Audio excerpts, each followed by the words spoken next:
up, we are going to hear from our keynote speaker, Sarah Hemmings. And let me just say that you all are in for a treat. Sarah is one of the most incredible people that I know and that I have the honor of working with. And she's here today to share some of her Sarah wisdom, as I like to call it, and all of her Sarah magic with you. Sarah Hemmings is the program lead for the NASA Space Apps program, and it includes the NASA Space Apps Collective and our NASA annual NASA Space Apps Challenge. So Sarah is a Canadian and British environmental health scientist and a lead associate with Booz Allen Hamilton and the Earth Science Division at NASA headquarters. As the lead for Space Apps programming, NASA, Sarah relies on her background in remote sensing, ecology, international relations, and even design to guide the Space Apps programming to new heights. And Sarah is always on the lookout for experiences that complement her personal interests in health disparities, environmental and infectious disease, and international development. So, without further ado, it is my pleasure to introduce you to our keynote, Sarah Hemmings. Welcome, Sarah. Thank you so much, Marie. Thank you for that wonderful introduction. And I have to say, thank you for all the emojis rising on the side here. It's giving me the warm and fuzzies right now. It's really a moment of pride for me to see that the Collective Genius Summit has finally started. It's been the culmination of years of work by the members of this team, and I'm going to tell you a little bit about them. And I'm also going to tell you just what I've learned from 8 years of working on space apps. We could go to the beginning slide. These are the 10 things I've learned during those years, and I think they are some of the reason that the program has become the way it is. And I want to share them with you and see if anything here is useful to you in your career. I know we have people on the line all the way from CEOs, retirees, students, and people who are in early stages of their education. So hopefully these things will apply to anyone at any stage of your career. We could go to the next slide. Thanks. So I actually found this out last year, so I don't know how many people knew about this, but the NASA Space Apps program idea was actually born on the back of a napkin in a taxi cab in Washington, D.C., USA. And I think the NASA civil servants and NASA contractors who were in that cab writing on the napkin, they had this moonshot idea, but I wondered, did they really realize that this could actually turn into the world's largest annual global hackathon? And not only that, but to have spin-off programs like the Space Apps Collective that can really form a global community that is inclusive in the space sector. And so I like to take us back to the innovation taxi cab and just remember that sometimes our smallest ideas can become something really big. Speaking of big, we could go to the next slide because this is what it became. This is the map showing Space Apps Challenge, so the hackathon, the base hackathon, not the collective, but this is the base hackathon that the program began as. This is the global participation across the world in 2023. No, it's not one of NASA's active fire maps. Each one of these red dots is a Space Apps local event run by a person who has decided to apply to become a local lead. And these events could be in person or virtual. But what really got me jazzed about this project was seeing all the testimonials from the community, and you can see some of them here. The reasons why they participate in space apps, the reasons why they come back year after year, it's really special, and I felt a big burden to keep this program going and make sure that it could be successful and sustainable for the community and for NASA. Next slide, please. So this brings me to my first learning, which is challenges are really opportunities. And I'm trying as much as I can every time I encounter a new one to reframe it as such at the outset, not at the end. Because I can see some of our challenges here when I look at registrations for the NASA International Space Apps Challenge over the course of our history. I highlighted a few of those years in pink. And the way I used to look at those was we have to downplay those years we were struggling. You know, those aren't those aren't the things to highlight. But now what I realize is those years allowed us to respond to a challenge with new ideas and a new direction, and they propelled the subsequent growth.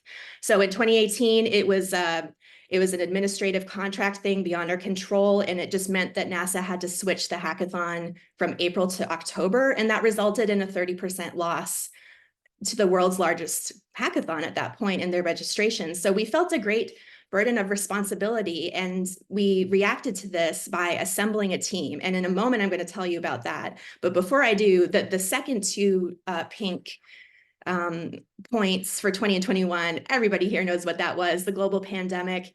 But what I have to say was the struggle we had in 2018, part of what came out of that was NASA's Associate Administrator for Science challenged us to increase virtual participation tenfold by 2019. And that actually meant that we were fully prepared to move our mostly in-person program fully online during 2020 and 2021, with few losses to the program and then subsequent growth. And in fact, what ended up coming out of that, and I think what contributes a lot to the 2023 astronomical number, is that we start to see hybrid events of in-person and virtual participants are really driving some of the biggest growth in space apps now. And so all of these challenges were opportunities for us to get to this 57,999 number that we're at today. And we're really proud of that. And so I encourage you to reframe challenges as opportunities. Now let's go to the next slide and I'll tell you how we did it, because it is never the work of one person, whether they're the head up here talking to you about it. One of the most important things I've learned is to share credit where it is due.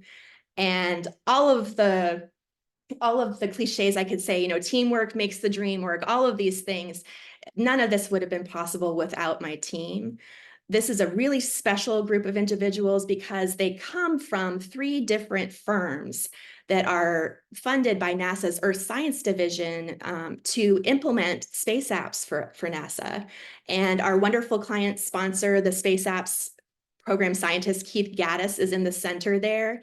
And this team really, every single person, from the most junior person to the most experienced person, makes a contribution to the program that allows that highest 57,999 number. I wish my mom had registered, so that could be 58,000. But so that number can occur because of each member of the team. And it's important when we acknowledge the success to acknowledge every single one of them. Next slide, please. And also, because we were coming from 3 different places, we had 3 different cultures, and it was important to us to create one team culture for our team, because we do have different ways of doing things, of different ways of communicating, different ways of understanding things. And in order for space apps to work so successfully, in order for NASA to have the amazing outreach opportunity that it has to engage the public, the team has to have one culture. So we branded ourselves the Space Apps Global Organizing Team. Go team! And yes, we do fun things like put on superhero capes and get creative with our ideas.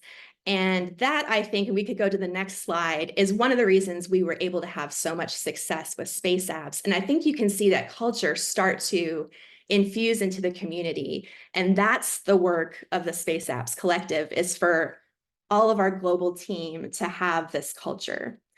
One of the Go Team community agreements that we came up with ourselves during that superhero retreat was ask people to dance. And that's not a literal, ask people to dance with you, but it's a suggestion to ask every person that's involved in something what their opinion is, what their unique talents can bring to help understand a perspective. And we spend a lot of time doing after action reviews of all of our activities to ask people what didn't work well about this, what did work well about this.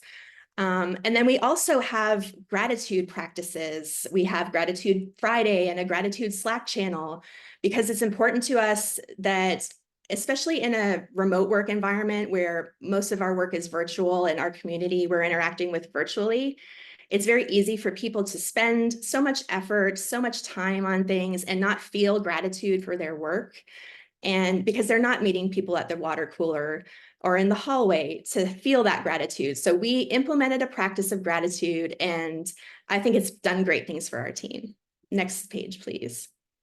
But we're not just all, the light and fluffy and sweet stuff. We're also very committed to using data to inform decisions. That's, of course, NASA's way of doing things. And what the GO team has brought to the Space Apps program is implementing a data analytics work stream where we can bring data to NASA to say, okay, if you're interested in making a decision about managing the community versus managing communications, would you like to know the data that we have to help you inform where to put those investments? And we've done that wisely over time by setting up our research questions of what we're trying to use data to solve, what data we're going to collect, what format we're going to collect it in, so that it's repeatable year after year what we collect, and we're comparing apples to apples. And this has been a multi-year process. So when I say use data wisely, part of it is that planning process around using data is what has allowed us over time to inform so many decisions with it. But we also have learned we really need to handle it responsibly. We take privacy very seriously when we're working with data. And I think that that's a good reminder for all of us out there, is to collect and store data responsibly, respecting privacy and cybersecurity best practices. This is something I could talk about for hours, but it's really been a substantial part of the Space Apps program's success. Next slide, please. I can't say this more shortly than I already said it here. Brevity rules, brevity rules. Less is more. I've learned through this program, and here what you're looking at is a map of all the space agency partners that NASA has in this program. The higher the more senior leaders I've interacted with, and the more senior I've risen in my career, I realize communication gets briefer and briefer and briefer and briefer the higher the decision-making level gets. And you can do nothing more helpful to you in your career than becoming excellent at being brief, but still getting your point across. You can do that with words, or you can do it with a great infographic like this.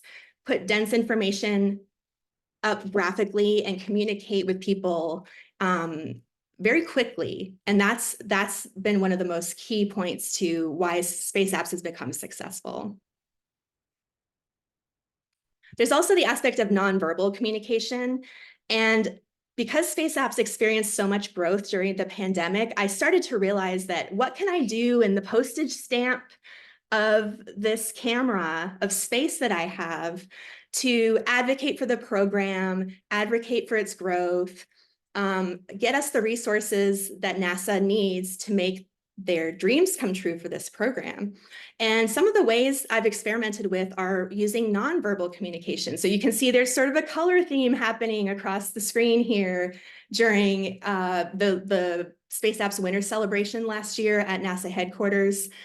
I'm not saying you should go out and dye your hair and become a color, but what I did, and you can see I'm even using the color red today in what I'm wearing, is using that color because when people are just looking at postage stamps of faces, and many faces don't even turn cameras on anymore, when you miss this chance to communicate non-verbally in this space, you're missing out. So whatever it is for you, experiment with using non-verbal communication more. And the basic part of that is turning on your camera so people can see you're a human. And then within the camera, feel free to move your face around and express the thoughts and emotions that you're having while you're talking to help people understand and communicate with you better.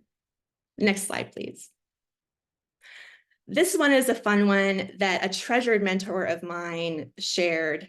If you want to be a leader, you must show that you can follow the leader first. And that's because, and this is actually something that we really try in the Space Apps Challenge to help the participants see when they form teams, which is every person in a team has a role, the leader has a role, and those who are following the leader have roles, and that's why things work. And so those of us that have ambitions to be leaders, we should first become excellent followers of the leader, and then we will really know what practices of leadership are important to us. And one thing I want to also, inspire people to consider is that you don't have to have the same style of leadership that those that you came up under have. The bad habits, the things you think weren't fair, the decisions you wouldn't have made, you can do it differently when you're the leader. But when you're in that group, you're part of a team, and then become the leader that you want to be. Next slide, please. And part of that becoming a leader, I was so happy to hear this term managing up when someone that I work with closely told me about this. Learn to manage up as well as to manage down, and you will become an excellent leader and an excellent professional. I'm not here to teach you more about what managing up is, but look it up online if you're interested. It's sort of how you learn to manage your superiors just as much as you're managing the people underneath you on your team, because how you manage your information flowing up, your priorities, your strategies, your goals, your vision, you have to feed that up to the next level as well. And you do that by making it as easy as possible for those above you to understand your message and to carry it for you. So I can't say enough about how much this has allowed me to really free myself up to lead space apps in the ways that I'm best at, and find other people to lead in ways when I'm not good at them.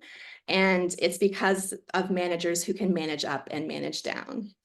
Next slide, please. And that manager knows who they are, so pat yourself on the back.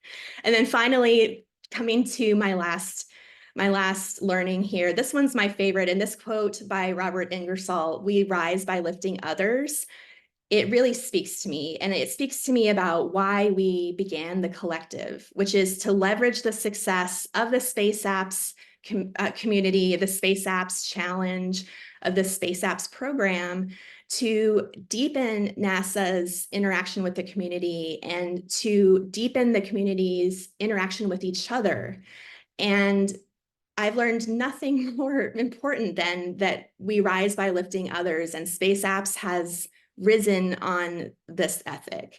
And so as you join us for the Space Apps Collective Genius Summit this week, I just want to welcome you to the collective and welcome you to this upward journey. We're going to have a great time, and it's been my pleasure to address you this morning. Welcome to the collective.